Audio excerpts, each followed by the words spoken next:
been going good. It's the first, this is the first day we had pads on. First 2 days are what they are. They're learning, they're teaching, and helmets and T-shirts and shorts. We've been really good taking care of each other and not having big collisions and things like that. As far as staying up and working, got a lot of work done today. We'll see what the film looks like, but we're reducing our mistakes. We're still making mistakes. The good thing is the players are coming off the field and communicating to us exactly what the mistake they just made, which is a learning moment. That's really good. When they make a mistake and it's kind of like, that's not good. They're making mistakes and knowing why, which is a learning moment. What's the biggest thing when you're kind of teaching everybody something new versus maybe a spring where you only have a sprinkling of new players with veterans coming back? Being patient. I mean, everybody's impatient. We want it to be perfect right off the bat, and we have to understand that there's growth, there's steps in the process. I'm awful at math, but there's step A doesn't get you. You got to know B and C before you get to D, and you've got to just go slowly with it and be patient. Johnny was talking about how ends can drop out and all sorts of pressures from different areas with Scott's defense. I mean, how complex can it get, or is it a little bit more? Are we reading too much into just kind of things like that? It is multiplicity, but trying to with simplicity is a basic term. Trying to make it really basic and teaching concepts, and then based on those concepts, we can mix and match who does what.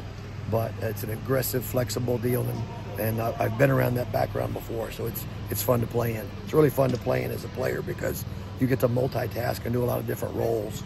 On that note, Brian Massey seems like a guy that's been doing that a lot. I know he came on a couple blitzes yesterday or 2 days ago now, and obviously he looks to be playing that kind of in the box safety. What can you say about a guy like that from a versatility standpoint? I mean, that's a young man. That's what we try to achieve as far as teaching a guy. Put a lot of tools in their tool belt. Don't just be a man coverage guy. Don't just be a zone drop guy. Don't just be a box guy. Be a guy that can play in the box, play on the roof, play in the half, play in a third, cover a slot, cover a tight end, play in the run game, be an interior blitzer, exterior blitzer.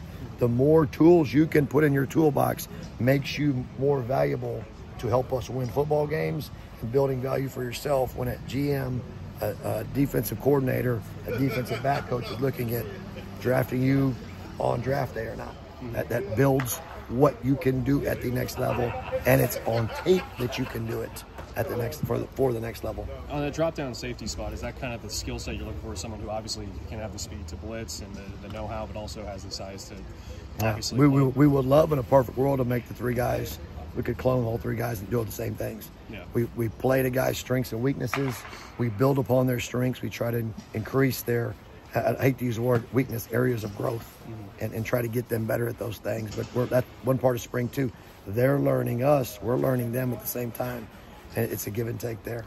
Brandon Crossley's a guy that's played mostly corner. I've seen him working a little bit safety. What about his versatility and kind of how are you guys using him so far? He's extremely versatile in the fact that he can play in the slot. He's got some savvy in what he does as far as leveraging things, attacking things, blitzing things like that. He's been a really bright spot and really excited about what he's been doing for us.